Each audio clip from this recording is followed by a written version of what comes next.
my name is Oki and welcome back to my channel. Annyeonghaseyo, Oki-mita.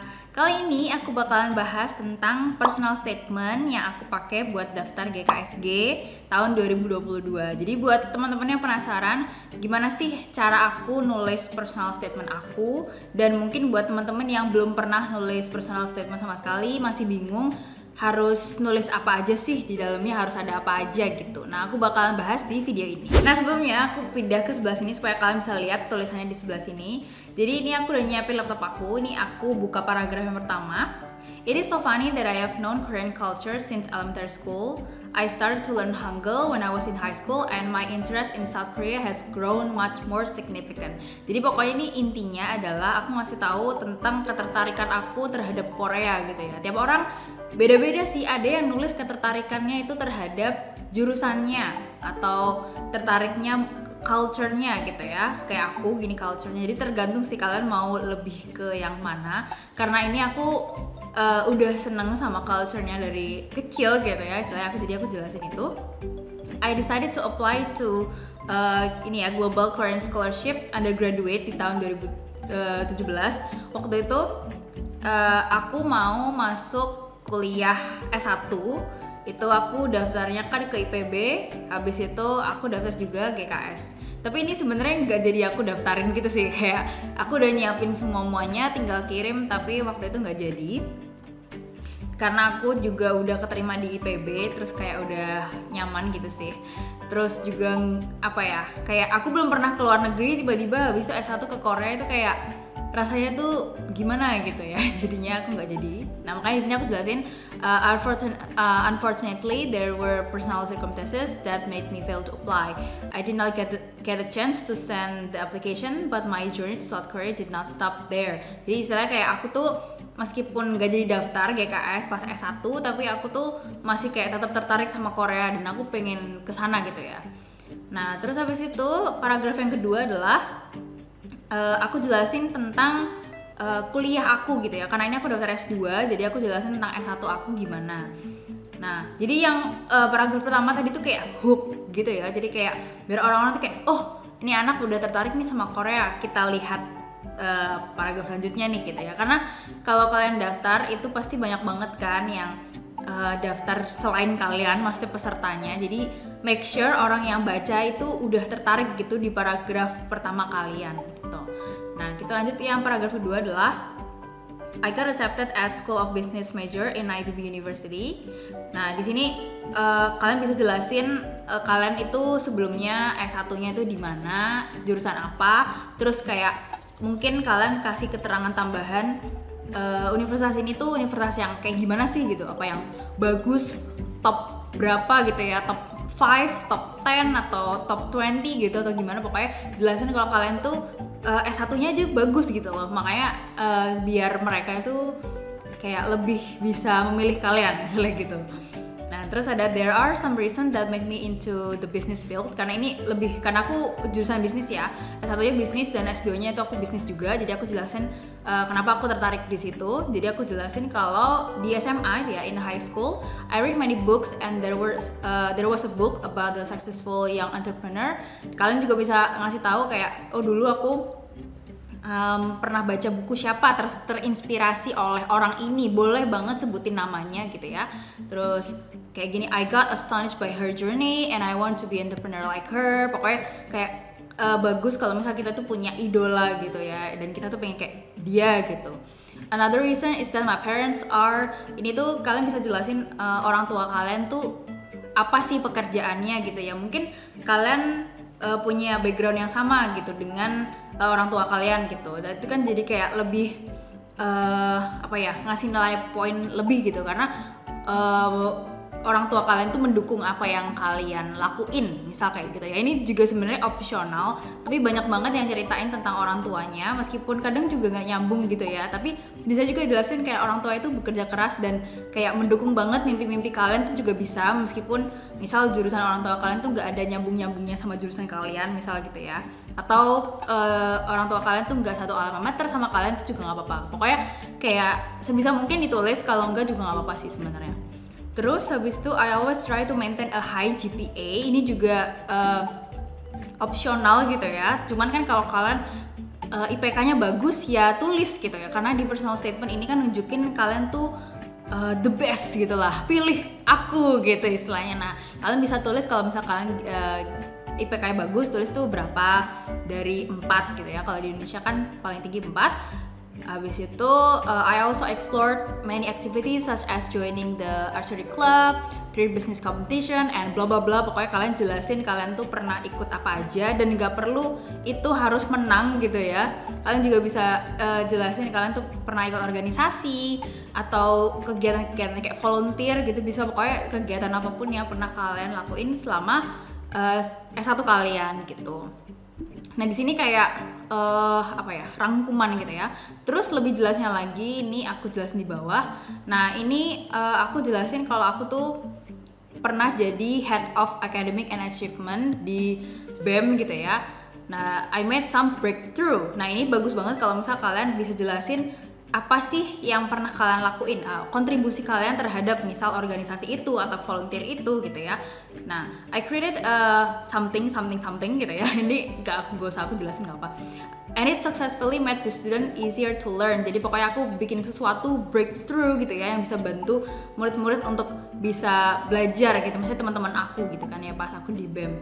Terus juga bisa tambahin apalagi. In addition, I created apalagi selama menjabat di situ ya. Misal teman-teman ini pernah ikut organisasi gitu ya, contohnya misal BEM, terus menduduki kayak misal entah itu anggota atau kayak ketuanya atau malah ketua BEM gitu ya, kan bisa banyak banget tuh yang bisa diceritain. Nah terus this experience has taught me to be a good leader and it was helping me through my entrepreneurial journey gitu. Nah ini aku nggak bisa cerita banyak karena sebenarnya aku juga nggak terlalu aktif dalam organisasi gitu ya. Cuman kayak pengen nambahin aja. Nah habis itu paragraf yang selanjutnya adalah ini paragraf 4 ya. As I'm studying at my university, I always look for opportunity to study in South Korea. Pokoknya ini aku masih jelasin nyambung sama paragraf yang pertama. Kalau misal aku tuh masih tertarik sama South Korea, apa sih buktinya gitu ya. Nah ini aku bilang kalau di 2018 I was looking for a volunteer vacancy in South Korea, but I could not find any program in South Korea. Jadi pokoknya aku tuh pengen banget lah ke Korea. Dan pas aku cari kayak volunteer program, ternyata Korea tuh nggak ada gitu. Dan aku tertariknya itu di Sri Lanka. Super random tapi ya pokoknya aku jelasin aja itu. Dan I decided to volunteer in Sri Lanka. I learned to adapt. Ini ke skip, okay. Then I decided to volunteer in Sri Lanka, even though it was not my top priority. Jadi aku kayak pernah daftar ke Cina dan juga Thailand gitu ya volunteer. Tapi kayak aku merasa sereknya Sri Lanka entah kenapa gitu. Nah di sini even though it was not my top priority, I learned a lot from my experience. Habis itu during 6 weeks in Sri Lanka, jadi karena aku 6 bulan di Sri Lanka, aku jelasin nih, aku tuh dapet apa aja sih selama di sana, dan itu bisa jadi poin tambahan karena kalian itu kan nggak tiba-tiba punya skill sebanyak itu ya. Pasti dari kalian itu misal S1 dari tahun pertama, kedua, ketiga, keempat tuh pasti skillnya yang awalnya kayak zero gitu ya, zero communication skill, zero skills apapun itu, apalagi kayak aku tuh kan introvert banget ya, jadi aku tuh zero communication skills banget pas aku masuk kuliah. Terus habis itu di sini aku juga belajar untuk I learn to adapt better with new circumstances, be friends with people from different cultures and countries, and solve daily life challenges by myself because I was away from my family. Jadi pokoknya jelasin kalau kalian ikut satu experience ini dan apa aja sih yang kalian dapetin gitu ya. Terus habis itu di sini in Sri Lanka I met one Korean at a cultural exchange event, and it was my first time talking to Korean in the Korean language. It took a lot of courage but I finally did it. Jadi intinya adalah sebenarnya ini kan kayak nggak terlalu nyambung gitu ya Sri Lanka sama Korea, tapi meskipun aku di Sri Lanka hatiku tetap Korea gitu ya. Maksudnya kayak aku tuh masih tetap tertarik sama Korea. Aku tetap cinta Indonesia kok guys, tenang aja. Nah, jadi di sini aku ketemu sama orang Korea dan aku berusaha memberanikan diri aku buat ngomong bahasa Korea. Karena emang ceritanya kan di sini aku udah belajar Hangul kan dari lama dan belum pernah praktek gitu ke orang Korea. Dan ini adalah perdana ya, debut untuk ngomong bahasa Korea. Nah, di paragraf selanjutnya ini aku jelasin kegiatan aku selanjutnya, yaitu exchange ke Jerman. Nah, di sini aku jelasin, coming back from Sri Lanka, I'm still looking to study in South Korea. I will never stop until I can study in South Korea. Pokoknya aku jelasin kalau aku tuh tetap pengen ke Korea gitu ya, belajar ke Korea, tapi emang kesempatannya belum ada waktu itu. Dan ini di tahun 2019, my major had an exchange program to Germany for fall semester. I took a challenge to study for 1 semester in Germany. Jadi ini kan kayak different experience gitu ya. Yang sebelumnya volunteer dan itu 6 minggu. Kalau misal ini kan kayak belajar full 1 semester di Jerman. Jadi kayak beda gitu kan programnya. Nah, ini I heard that studying in Europe is more challenging than in Asia, but I got bla bla bla GPA. Jadi jelasin dapat berapa nih GPA-nya di sana gitu. Nah, tapi beda kalau di Jerman itu 1.0 itu yang paling bagus, sedangkan 6.0 adalah yang paling jelek. Jadi kayak istilahnya kebalik gitulah sama yang di Indonesia. Nah, abis itu di sini aku jelasin, surprisingly in Germany I also met many Koreans. Jadi ini kayak very surprise. Jadi kayak aku kaget soalnya orang Korea juga cukup banyak. Nah, they were so lovely and even helped me with my Korean speaking. Jadi aku tetap latihan sama mereka dan ini dengan tingkat kepedean yang lebih tinggi daripada sebelumnya gitu ya. Meskipun tetap malu-malu dan deg-degan. Nah, after this program, I got my courage to find another opportunity to study in South Korea. Habis itu, habis balik dari Jerman kan itu corona ya. Terus aku jelasin kalau misal in early 2020 the pandemic happened, but it never stopped me from gaining more experience. Jadi kayak tetap meskipun di saat yang sulit, aku berusaha untuk tetap produktif lagi gitu.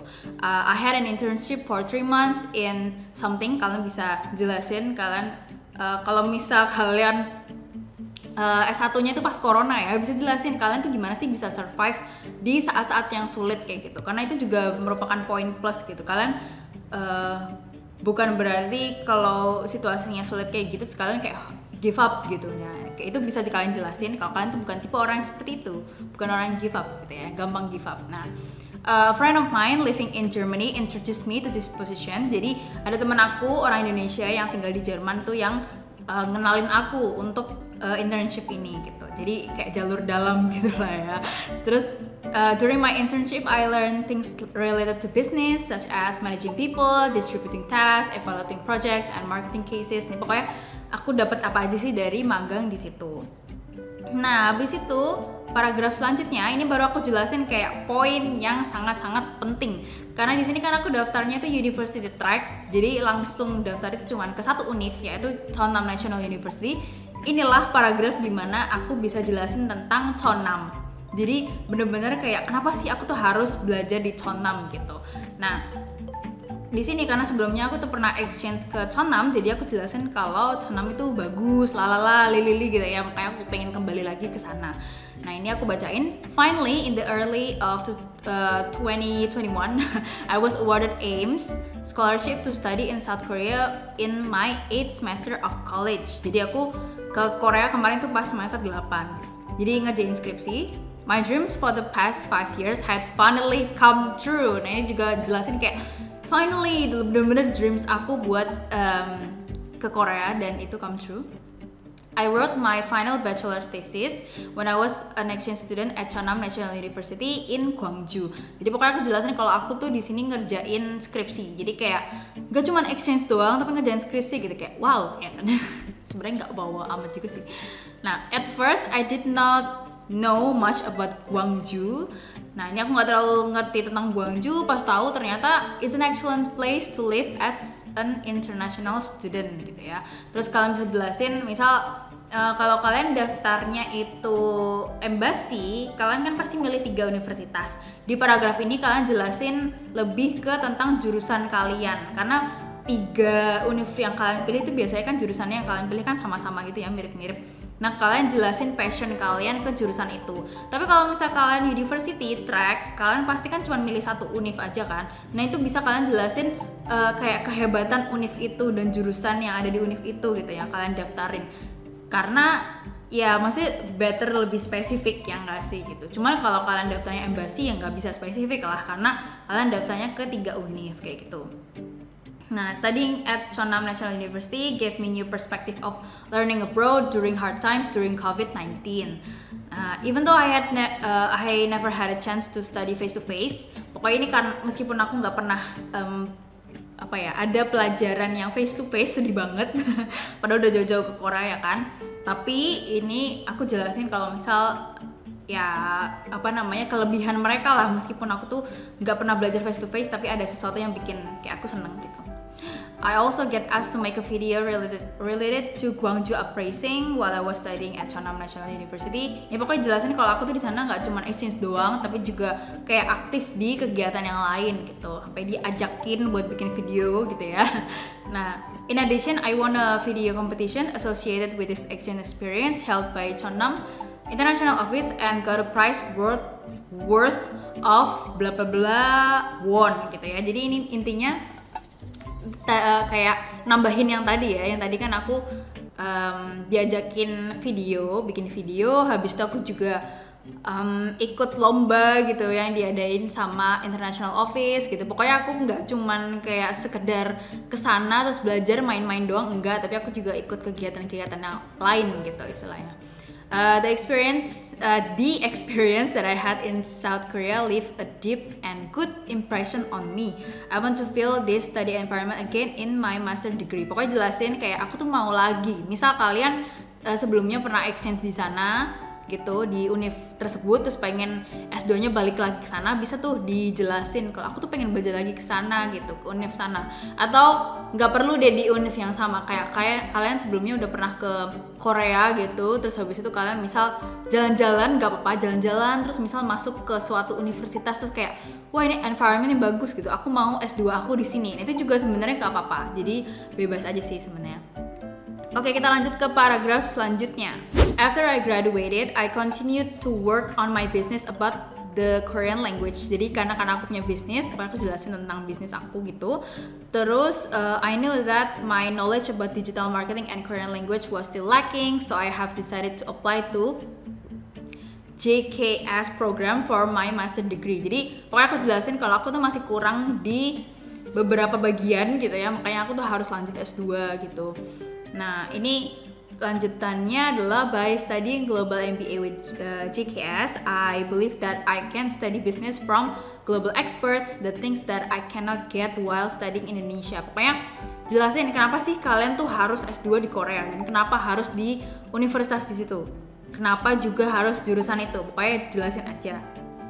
Nah, I can bla bla bla, pokoknya jelasin sedetail mungkin gitu ya. Sebenarnya detailnya itu sebenarnya bisa jelasin ke study plan gitu ya, tapi di sini pokoknya lebih ke overall kenapa kalian itu harus kuliah di sana gitu. Terus habis itu di sini Korean language provided by JKS will also help me. Jadi kayak kan ada kalau GKS itu kan pasti harus setahun kuliah bahasa, dan itu menurut kalian tuh bakalan bisa apa sih kayak memberi kalian apa gitu, kalian jelasin di situ. Nanti tiap orang kan pasti beda-beda ya. Nah, terus habis itu di sini I have been looking for many scholarships but I never found a scholarship as good as JKS. Nih pokoknya bagus-bagusin lah JKS, kayak kayak menjunjung gitu, kayak JKS, GKS itu bagus banget gitu. Pokoknya aku harus kesana gitu-gitu. Gitulah ya apa ya. Nah, terus ini kita masuk ke paragraf terakhir, yaitu adalah conclusion. Sebenarnya ini berapa banyak paragraf itu terserah kalian. Kalian boleh bikin paragraf yang misal satu paragrafnya itu kayak berbaris-baris yang kayak banyak banget bisa, atau kayak aku yang dikit-dikit gitu. Karena kenapa aku bikinnya dikit-dikit? Karena aku tuh cepet ganti topik gitu.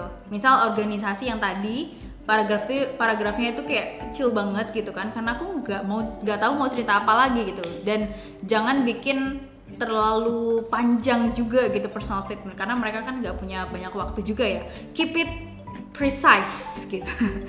Oke, kita lanjut ke conclusion. Ini intinya adalah, namanya juga conclusion pasti rangkuman dari semuanya. Intinya itu apa sih gitu ya. Nah, in conclusion, my experience living abroad has helped me adapt to the new environment better and solve problems in other countries. Jadi karena aku kan udah exchange gitu kan, nah itu bakalan bantu banget kayak kalian GKS nggak bakalan kerepotan kalau misal aku datang ke sana karena aku tuh udah udah biasa banget gitu loh di luar negeri gitu ya. Jadi kayak aku nggak bakal bikin kalian kerepotan. Nah, terus since I have been studying at Chonam National University for a recent exchange program, it will be an honor to study there again for my master degree gitu. Kayak aku bakalan seneng banget gitu ya kalau misal aku kesana lagi. I believe that bla bla bla itu pokoknya kalian jelasin tentang kelebihan kalian yang bisa nih ya will contribute to the university at the same time gitu. Jadi kayak pokoknya kontribusi kalian tuh apa itu juga bisa jelasin. I could also earn knowledge from highly qualified lecturers. Terus juga kalian bisa jelasin bla bla bla lagi, terserah apa ini ya. Will also help me survive in South Korea. Jadi banyak banget sih ini sebenarnya kayak bisa skill kalian, bisa kalian jelasin skill kalian atau karena keingintahuan kalian atau gimana gitu, pokoknya jelasin hal-hal inilah yang bisa membantu aku survive. Jadi don't worry about me gitu ya istilahnya. Dan terakhir penutupnya adalah I will be very grateful if JKS could support one of the biggest dreams to pursue a master degree at Chonam National University. Jadi pokoknya terserah sih endingnya mau kayak gimana, tapi mungkin kita bisa jelasin kalau kayak aku tuh bakal seneng banget kalau misalnya GKS tuh bisa nerima aku gitu-gitu lah ya. Sebenarnya ini klasik banget dan kayak tiap personal statement orang, maksudnya personal statement orang-orang yang daftar GKS tuh biasanya pasti muji-muji GKS gitu ya, biar mereka milih, biar GKS tuh milih mereka gitu. Ya tapi kalau misal nggak dikasih juga kayak ada yang kurang ya nggak sih? Oke guys, sekian dari video aku. Semoga personal statement aku ini, spill personal statement aku ini bisa membantu kalian dalam membuat personal statement, entah itu kalian mau ke GKS atau kalian mau ke beasiswa yang lain. Alright guys, hope you have a great day and a great week, and don't forget to fight for your dreams. Annyeong!